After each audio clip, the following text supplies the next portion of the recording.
আসসালামু আলাইকুম। কিছু মানুষ বর্তমানে যারা তারেক রহমানের বা আমাদের মাননীয় প্রধানমন্ত্রীর খুব কাছে যাওয়ার সুযোগ পাচ্ছেন, এদের প্রসঙ্গে কিছু কথা বলবো এবং যারা খুব দূরে আছেন। সম্প্রতি একটি ঘটনা আমি বলি। অতি সম্প্রতি কোনো একজন ব্যক্তির সাথে হঠাৎ করে আমার দেখা হওয়ার পরে তিনি বিএনপির একজন ত্যাগী নেতা এবং বিএনপির জন্য তিনি অগণিতবার অনেকবার জেল জুলুমের শিকার হয়েছেন। তো ভদ্রলোক হঠাৎ করেই তিনি দেখা হওয়ার পরে খুব মন খারাপ করে অনেকটা অশ্রু সজল অবস্থা, তিনি খুব আপসেট হয়ে বললেন যে তিনি ভেবেছিলেন যে তারেক রহমান বা মাননীয় প্রধানমন্ত্রী হয়তো তার প্রতি কোনো কারণে বিরক্ত এবং তিনি হয়তো বা চান না তিনি তার কাছে যান। এরকম একটা ধারণা তার মধ্যে তৈরি হয়েছিল। কারণ কি, তিনি যখন অনেকবার প্রধানমন্ত্রীর কাছাকাছি যেতে চেয়েছেন তখন কোনো না কোনো বাধা তার এসেছিল। এই বাধার কারণে তিনি যখনই কোনো প্রোগ্রাম, কোনো অনুষ্ঠানে যে কোনো ভাবে হোক বা তার অ্যাপয়েন্টমেন্ট চাইতেন, সাক্ষাৎকার চাইতেন, দেখা করতে চাইতেন, প্রতিটা ক্ষেত্রে তিনি বাধার মুখোমুখি হতেন। তো এই বাধার কারণে তার মধ্যে একটা বিশ্বাস তৈরি হয়েছিল বা তার ধারণা তৈরি হয়েছিল যে হয়তো বা প্রধানমন্ত্রী তারেক রহমান তার প্রতি বিরক্ত। কিন্তু ঘটনাটা উল্টে যায় যখন হঠাৎ করে কোনো একদিন প্রধানমন্ত্রী যখন যাচ্ছেন, তখন তিনি প্রধানমন্ত্রী যে বহরে যাচ্ছেন, তিনি কোনো এক জায়গায় দাঁড়িয়েছিলেন। তো হঠাৎ করে মাননীয় প্রধানমন্ত্রী তারেক রহমান তাকে দেখতে পেয়ে তিনি কিছুটা হাসি দেন এবং তাকে সালাম দেন ইশারার মাধ্যমে, এবং তিনি কিছু সময়ের জন্য ওই জায়গায় একটু থেমে যান। তখন সে অনেকটা অবাক হয়ে যায়, যে তখন সে বুঝতে পারে মানে প্রধানমন্ত্রীর অ্যাটিটিউড এমন ছিল যে তিনি তাকে খুব ভালোভাবে চিনতে পেরেছেন এবং তিনি তাকে দেখে খুশি। তিনি বুঝাতে চেয়েছেন যে তিনি কেমন আছেন। তিনি অনেকটা, আমরা হঠাৎ করে কোনো একটা মানুষকে পেয়ে কাছে পেলে খুশি হয়ে এক ধরনের অভিব্যক্তি প্রকাশ করি, অনেকটা ওইরকম। এন্ড তখন ওই ব্যক্তি বুঝতে পারলেন যে আসলে তো প্রধানমন্ত্রী আমার প্রতি বিরক্ত না। যদি বিরক্ত হতেন তাহলে তিনি এই এক্সপ্রেশনটা আমাকে দিতেন না।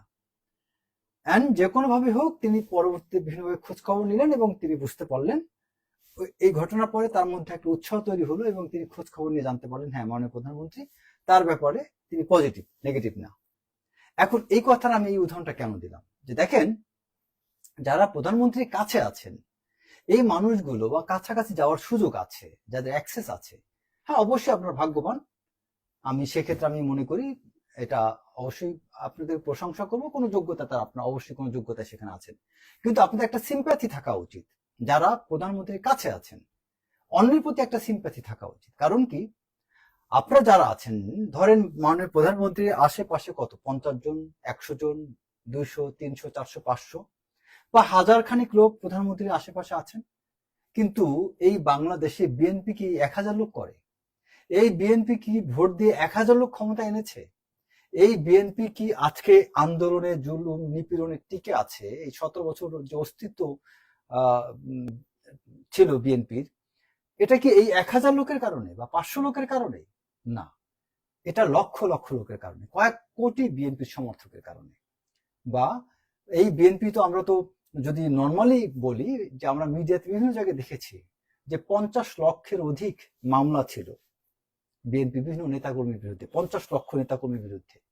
তো আমি যদি শুধু এটাই কাউন্ট করি, বিএনপি সব বাদ দিলাম, যদি যাদের মামলা খেয়েছিল বিএনপি, জেল জুলুমের শিকার হয়েছে, এরকম যদি লোকের সংখ্যা 50 লক্ষ না 50,000ও হয়ে থাকে, সেই 50,000 বা 50 লক্ষ লোকের মধ্যে কয়জন ব্যক্তি প্রধানমন্ত্রীর কাছে অ্যাক্সেস পাচ্ছেন? কয়জন দেখা করতে পারছেন? এখন যারা দেখা করতে পারছেন না মানে কি তারা প্রধানমন্ত্রী কি তাদের প্রতি বিরক্ত, বা তারা কি বিএনপির ত্যাগী নেতা না, বা তারা কি বিএনপি থেকে বিতাড়িত বা বঞ্চিত, বা তারা কি বিএনপি করে না? অবশ্যই তা না। তার মানে বিষয়টা হচ্ছে এরকম, যারা কাছে আছে তাদের যোগ্যতা এবং ভাগ্য দুটোই প্রসন্ন তাদের জন্য। যোগ্যতাও আছে, তাদের ভাগ্যটাও হয়তো প্রসন্ন। এখন এই ব্যক্তিগুলো যদি অন্য মানুষগুলোর প্রতি সিম্প্যাথি না করেন বা তাদের খোঁজ খবর না নেন, প্রধানমন্ত্রীর পক্ষে তো সবার খোঁজ খবর নেওয়া সম্ভব না। কিন্তু আপনারা যারা কাছে থাকেন তারা তো পারেন প্রধানমন্ত্রীর রিপ্রেজেন্টেটিভ হিসেবে বিভিন্ন মানুষের সাথে কথা বলতে, একটু খোঁজ নিতে। তাতে তো গ্যাপটা কমে যায়, তাই না? আচ্ছা, তারপর আরেকটা বিষয় হচ্ছে যে যে মানুষগুলো তার কাছে যেতে পারে না তাদেরও আবার একটা বিষয় বুঝতে হবে, তারা ধৈর্য ধরা উচিত। কারণ 6 মতো 3 মাস পার হয়েছে। যতদিন যাবে অনেক রদবদল হবে, কারণ আমি শুনতে পাচ্ছি, জানতে পাচ্ছি বিভিন্ন ভাবে যে অনেক পরিবর্তন হবে বিএনপি। অনেক মানুষকে প্রধানমন্ত্রী সুযোগ দিয়েছেন যে কিছু একটা সে দেখি সে কি কাজ করে। অনেক নতুন অ্যাপয়েন্টমেন্ট দেওয়া হবে, কিছু লোককে পরিবর্তন করা হবে, কিছু লোককে আবার রেখে দেওয়া হবে, অনেক কিছু হবে। সো যারা প্রধানমন্ত্রীর কাছে আছেন তাদের মধ্যে আবার এরকম, এরা আবার এদের মধ্যে কিছু ব্যক্তি আছেন, আমি নাম নেব না, যারা যাদের কোনো ব্যক্তিগত থ্রেটকে তিনি প্রধানমন্ত্রীর থ্রেট বানিয়ে ফেলছেন। যেমন ধরুন রহিমউদ্দিন নামে কোনো ব্যক্তির সাথে কলিমউদ্দিনের সম্পর্ক। এখন কলিমউদ্দিন প্রধানমন্ত্রীর খুব কাছে আছেন। এখন কলিমউদ্দিন ভাবছেন যে রহিমউদ্দিন যদি প্রধানমন্ত্রীর খুব কাছে যায় তাহলে কলিমউদ্দিনের অবস্থাটা দুর্বল হয়ে যেতে পারে। তিনি এখন কি করলেন, তিনি প্রধানমন্ত্রীর আশেপাশে কোনোভাবেই রহিমউদ্দিনকে ভিড়তে দিলেন না, এবং এক পর্যায়ে সেটা ঠেকানোর জন্য কি করলেন, তিনি এসএসএফ সহ বিভিন্ন জায়গায় একটা বার্তা দিয়ে দিলেন যে এই ব্যক্তি একটা থ্রেট আশেপাশে যেন না আসতে পারে। তাহলে বিষয়টা কি দাঁড়ালো, মানে আপনি আপনার ব্যক্তিগত থ্রেটকে, আপনি আপনার ব্যক্তিগত দুর্বলতা, আপনার রাগকে, ক্ষোভকে, অভিমানকে বা ঘৃণাকে আপনি প্রধানমন্ত্রীর উপর চালিয়ে দিচ্ছেন। আপনার থ্রেট তো প্রধানমন্ত্রীর জন্য থ্রেট না। আপনি যাকে ঘৃণা করেন ওই ব্যক্তি তো প্রধানমন্ত্রীর প্রিয় কেউ হতে পারেন। তা আপনি ওই প্রধানমন্ত্রীর বা বিএনপির সেই ব্যক্তিকে কেন আপনার ব্যক্তিগত ঘৃণার কারণে তাকে দূরে রাখবেন? আপনি যে আপনার যে অবস্থানটা আছে এর জন্য তো আপনার খুশি থাকা উচিত। আপনি একটা ভালো অবস্থানের থেকে তো উদার হতে পারেন। আপনি একটা শক্ত জায়গায় আছেন, এতে কি আপনার উদার হওয়া উচিত না? অনেক সময় মানুষ না পেয়ে তর্কাতর্কি করে, বাকবিতণ্ডা করে, হানাহানি, আপনার ছোড়াছুরি, অনেক কিছু একজন থেকে কারাকারি করতে পারে, এটা অভাবে থাকা অবস্থায়। কিন্তু আপনি যখন একটা শক্ত অবস্থান পাবেন তখন কিসের কারাকারি? তখন তো আপনার মধ্যে একটা সন্তোষ কাজ করা উচিত, অন্যের প্রতি একজন সিম্প্যাথি কাজ করা উচিত। আমি মনে করি বিএনপিতে এই জিনিসটা বর্তমানে প্রকট আকারে দেখা দিচ্ছে, এবং আমি মনে করি যে বিএনপির সিনিয়র নেতা যারা আছে তাদেরও এটাকে বোঝা উচিত, বিষয়টাকে অ্যাটেন্ড করা উচিত।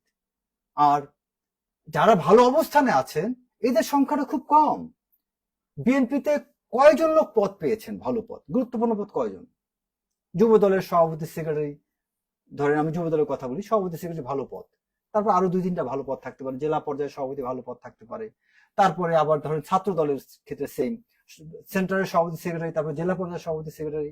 আবার বিএনপির ক্ষেত্রে মূল দল, অঙ্গ সংগঠন, সব দলগুলোর জেলা পর্যায়ের সভাপতি সেক্রেটারি পদ, দেন থানা পর্যায়ের সভাপতি সেক্রেটারি পদ, দেন আপনার বিএনপির কেন্দ্রীয় পর্যায়ে সভাপতি সেক্রেটারি বা ভালো কিছু পদ, এরকম সব পদটা মিলে ধরেন 1000-2000 মানুষ বা 5000 নেতাকর্মী খুশি থাকলো এই পদ পেয়ে। সরকারি কিছু পদ পজিশন পেয়ে চুক্তিভিত্তিক নিয়োগ এমপি মন্ত্রী হয়ে ধরেন আরো আমি মনে করি 2000 লোক সেটেল হলো।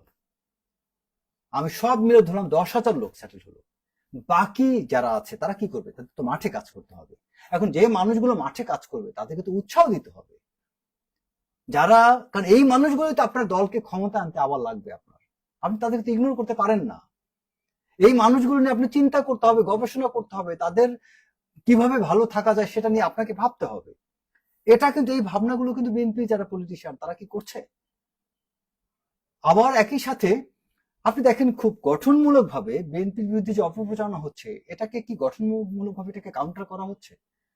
এই যে বিএনপির একজন ভালো একজন উপদেষ্টা, যোগ্য মাহাদি আমিনকে নিয়ে যখন অপপ্রচার করা হয়, কয়টা মানুষ তার পক্ষে স্ট্রংলি কাউন্টার করতেছে বলেন? কয়জন আছে? কয়জন ব্যক্তি আছে? সে তো জেনুইনলি একজন ব্রিলিয়ান্ট একটা কি বলে অ্যাসেট, আমি মনে করি বিএনপির অনেক বড় একটা অ্যাসেট, এবং সে সত্যিকার অর্থে এখন তো এবং সে তো যখন দেশের বাইরে ক্যামব্রিজ ইউনিভার্সিটিতে পড়াশোনা করে সে খুব দাপটের সাথে খুব ভালো রেজাল্ট নিয়ে আসছে।